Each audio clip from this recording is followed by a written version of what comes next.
Hey there, YouTube. Today we are working on my 66 Chevelle. It's got a 5-speed Tremec.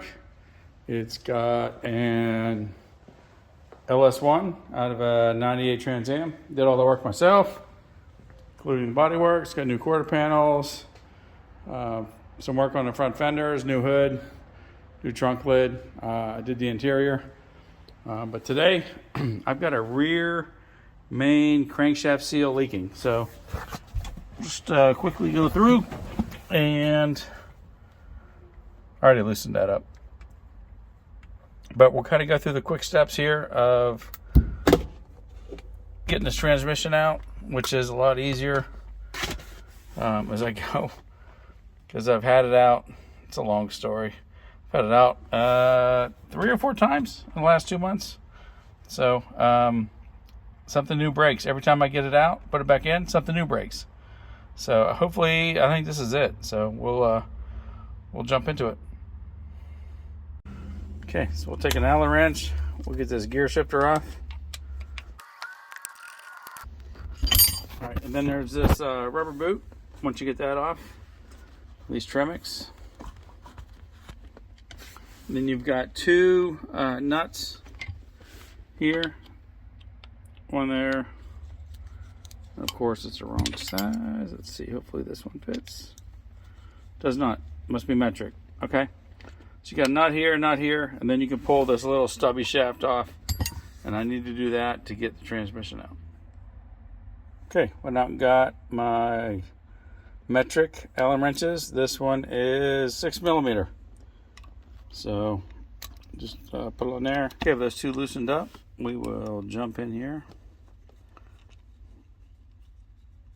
Pull those. They're just kind of like a cap nut. I don't know. Holds a spring in place that's down in there.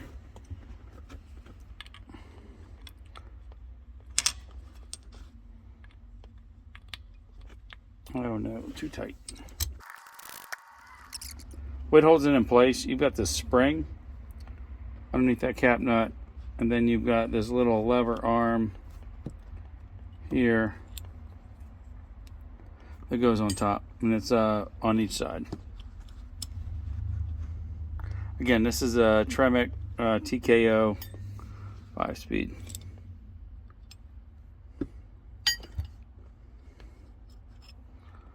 And there it is. So that's all the parts out, and that's the transmission. So there's nothing in there. So now it's easier to slide it out because I don't have that little nub sticking up. Okay, here we go. So the first thing I do is I remove the drive shaft. So we'll get you right up in there. And that's a 1/2-inch nut.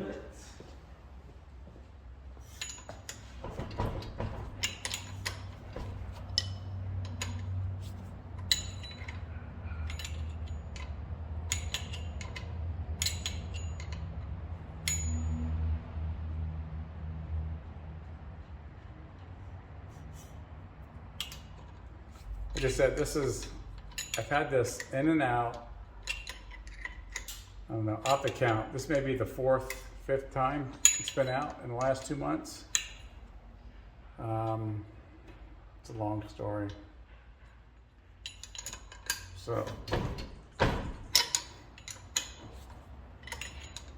again, I put flange nuts on these little saddle bolts, or whatever you want to call them, to hold the U-joint against the yoke, because they're kind of crimped at the top.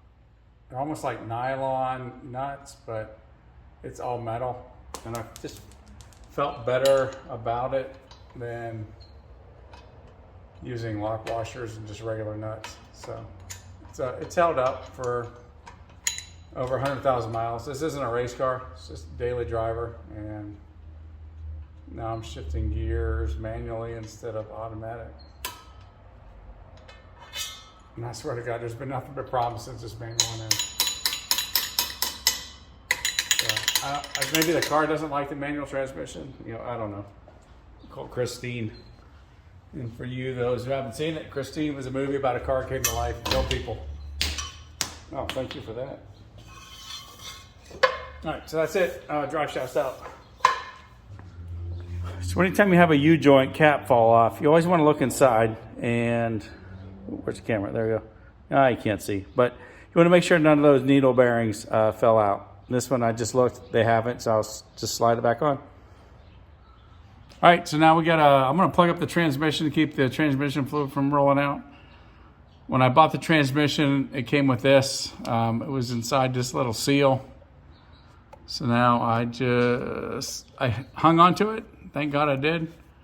And now it'll keep the transmission fluid from rolling out, hopefully, God willing. So there we go. So now we've got to remove emergency brake cable. And I'm going to remove this exhaust pipe that'll allow me to get the cross member out. And then I'll get that piece of crap transmission jack that I got, get up underneath there, pull these 4 bolts out, and then the transmission will come right out. Easy peasy. I've got all the wires disconnected from the transmission, which is basically neutral safety, the speedometer, and the backup light. So I've got the other connectors unconnected, disconnected the exhaust, removed the bolts on cross member, and unfortunately, this is a product, I don't know. So I bought this transmission jack about a year ago and used it once, worked fine, and then after that it started leaking. So every time I use it, I end up with a puddle of fluid, then I gotta keep adding more there. And I took it apart a minute ago, and there's like a shaft inside of the cylinder. It's got 2 nylon wipers and 2 O-rings, and they all seem fine, but put it back together and it just leaks. And it doesn't hold any kind of pressure. And I'm guessing the main problem is right here. But then again, I get what I paid for. I could have bought Made in USA for probably $800-900. I got this for like $300, and it's a piece, and it doesn't work. And I'm going on Amazon here in a minute. I'm gonna blast them if they even still sell it. There was some bad reviews. I should have known. But I thought, well, if it just leaks, probably maybe O-rings, but I don't know. I'm gonna have to figure out, hopefully I can buy the part that's leaking. Maybe it's machined better. But right now, I can't remove the transmission because this will, despite my clamps holding it together, it will not hold the weight of the transmission. So we will try this again tomorrow. Here we are the next day. Did some research and no luck finding however this pump assembly works. So I will probably just look at that later in the future and see what I can do to fix it. But it did leave me a nice little present overnight. All that yellow stuff is oil. So thank you, appreciate that. And I get to thinking about this. I'm gonna put a hose clamp down there because I think I can get a hose clamp tight enough at these 2 joints to keep it from collapsing so I can get this transmission out.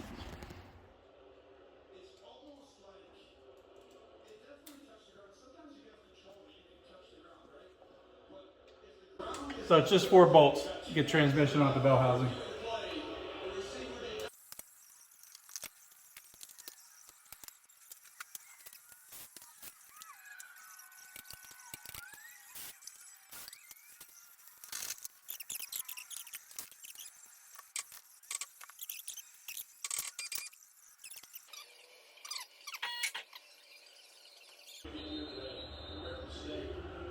Okay, I'm gonna have to loosen up these hose clamps so it'll come down a little bit.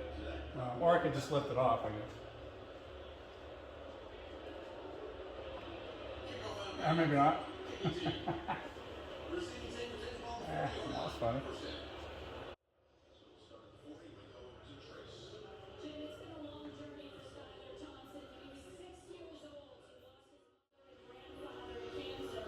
Alright, I have a feeling this is going to go really bad.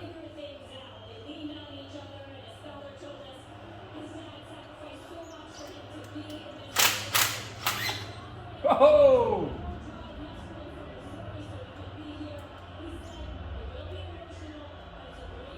All right, scared me, but it didn't go bad.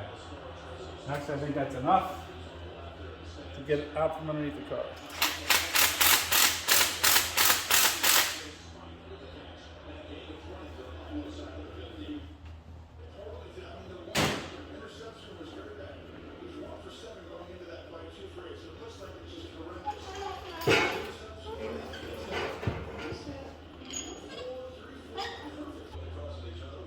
There we go. There's the inside of bell housing. You see all the oil, man. And this is a new hydraulic throwout bearing that I put in. So I will disconnect those two lines, get that out, and then work on the bolts up around. We'll get those out. Okay, for this, I have to, unfortunately, like you can install this bearing in with the transmission. So it's got to be installed after the transmission's in there because it won't slide through this hole, this opening with these fittings on it. So go ahead and loosen those up.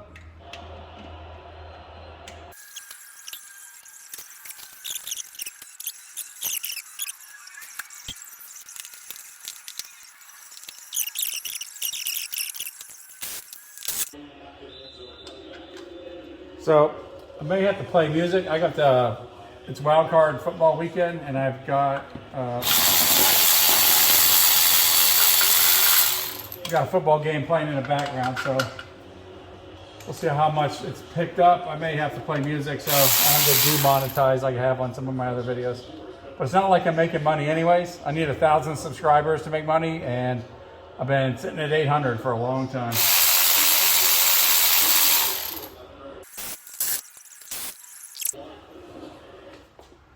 Had some oil hitting the ground there. It's dripping out of that. I think it was really leaking. Man, that's crazy.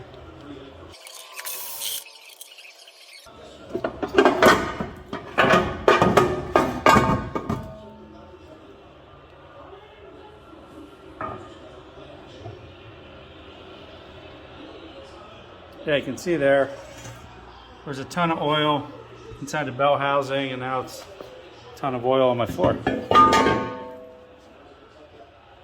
Hopefully it didn't mess up the clutch, because that's still kind of new. It's got less than 500 miles on it.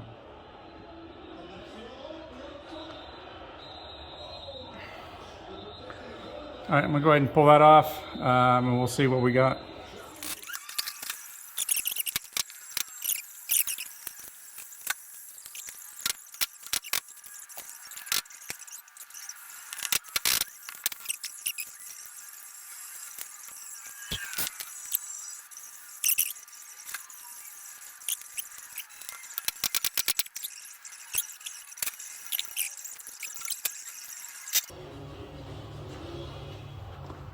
Okay, here's what's leaking.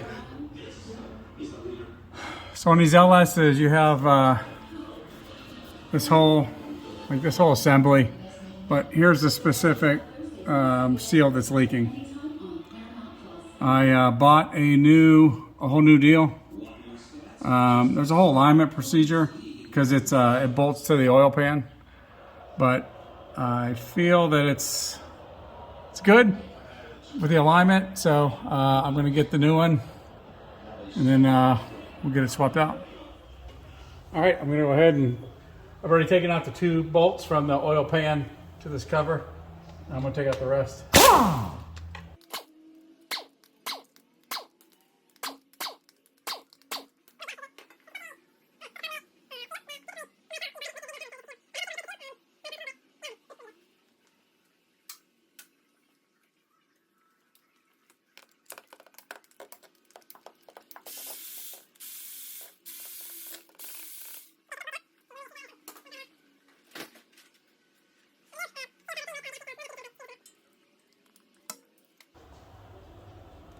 There we go. That is the inside of my engine. and ain't it pretty? So you're gonna hear a lot of people talk about the little dumbbell barbells, and it's this deal right here. When I rebuilt it, I made sure I put one of those in. But here's the container,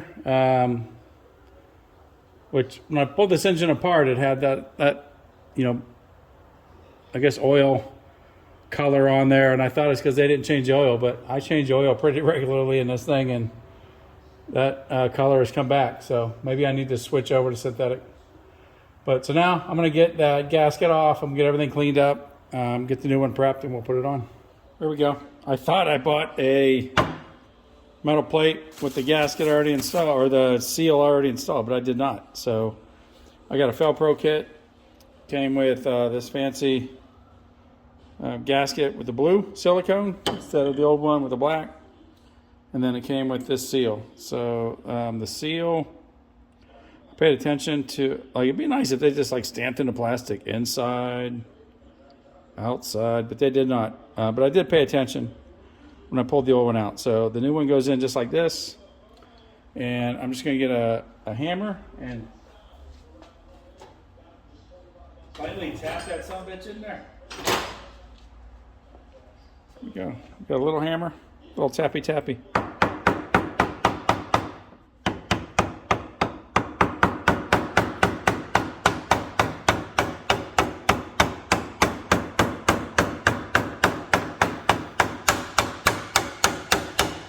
Now, a lot of people may have put some gasket sealer on the outside of that, but I just forgot to do it. So it's not going to have gasket sealer on there. So I'm going to use the old one to kind of seat it flat.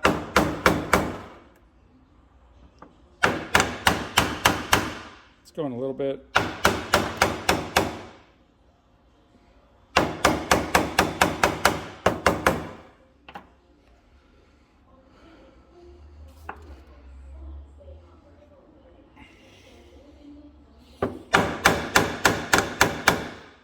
See, the beauty part of this is if you make a mistake, you get to pull the transmission back out and do this all over again.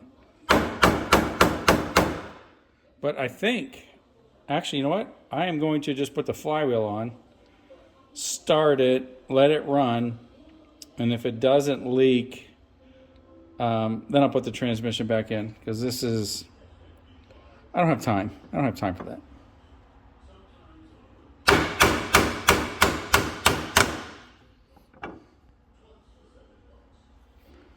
All right, I think that's it. Easy peasy. And I cleaned up, I took a red Scotch-Brite pad, ripped a little piece off, and then with some brake cleaner, just kind of went and lightly cleaned up the surfaces. And so I want that new gasket to seal. So I'm gonna do the same thing on the block, and then we'll put this thing back on.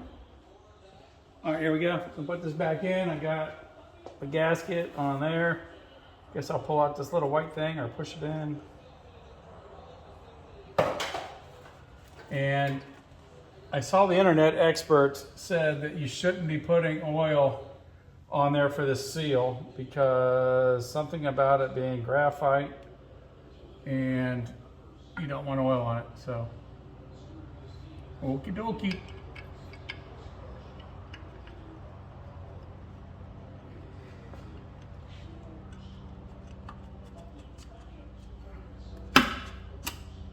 Okay, it's kind of in there. So here we go. We'll just these bolts in there. I might have to look up the torque specs. And then we'll get it put back together. Just kind of the opposite that it came apart. Not so bad. And hopefully I won't have oil leaking anymore. This car has always leaked oil. I always thought it was coming out of one of the heads because the head gaskets I got didn't quite work. They leaked a little bit, then it stopped, then it leaked, then it stopped. So I don't know.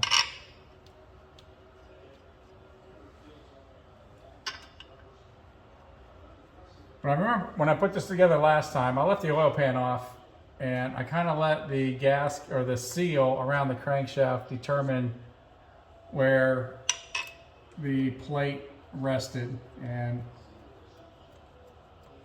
maybe that was wrong. I don't know. Yeah, I'd love to see your comments. But on this one, I'm gonna kind of do the same. I'll just slightly snug them up, finger tight, because it's kind of positioning itself around that seal on the crankshaft. So we'll see. All right, so my thoughts here, I was just thinking about it.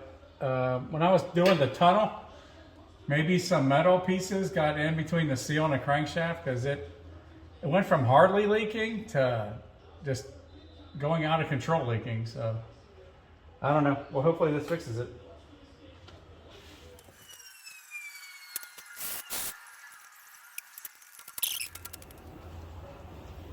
Okay, here we go. I put the flywheel back on, jumper to neutral safety switch from the transmission.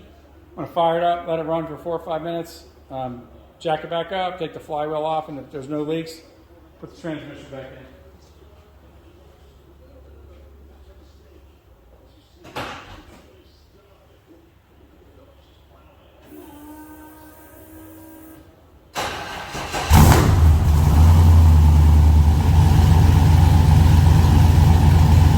Go. Ran it up to temperature anyways, probably 5 minutes, and I'm not seeing any oil. So I'm gonna pull this crankshaft off, look around the seal, and if it's dry around the seal, then I'm gonna let everything cool down, pull this muffler or pull this exhaust back apart, and then start the 2-hour transmission reinstall. It's funny, it takes 5 hours in and out to get to that seal. Seal takes 2 minutes to change. Awesome. But I will say, a friend of mine, fan, I guess viewer, was over this past weekend, and we were talking about back in the old days, having to do stuff like this, rolling around on the garage floor, and I'm like, if there's one thing, there's one accomplishment I have in life outside of my kids and getting married, lovely wife, it's having a lift. So beautiful.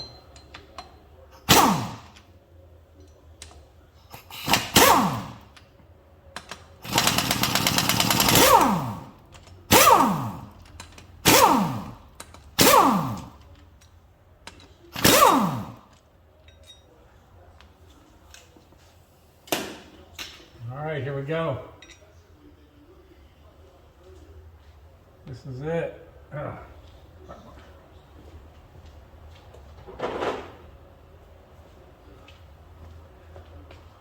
Hope everything's all right. Sick of working on this car. This car's been holding me up from finishing my Blazer, so it's all right.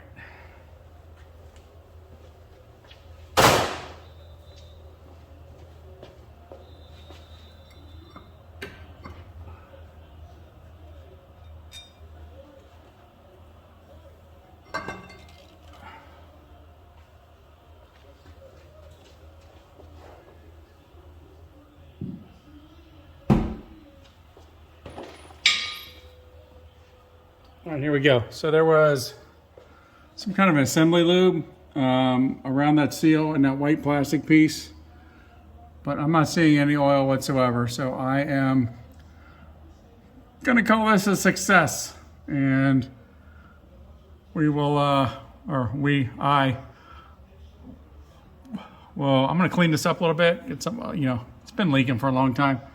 I'm gonna clean that up, clean up the bell housing, and then get that all put back together. So I'm not going to bore you with that. We'll check in along the way.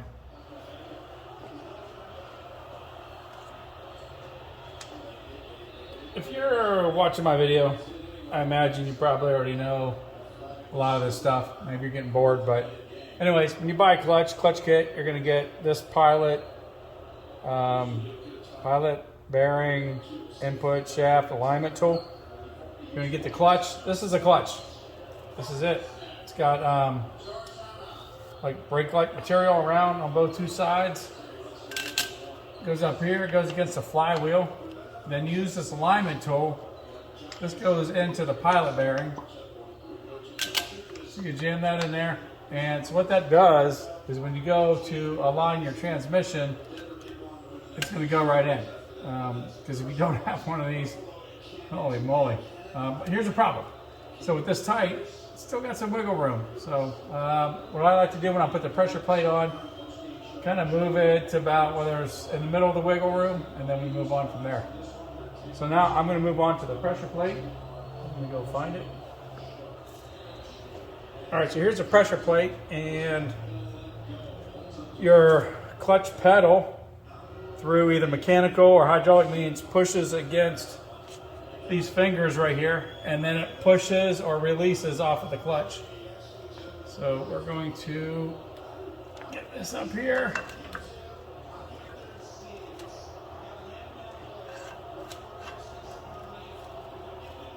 And then the flywheel's got dowels in it, so you just got to figure out the bolt holes with the dowels. Should have done this before I started filming. That's okay. Oh, here we go. All right. There. All right, so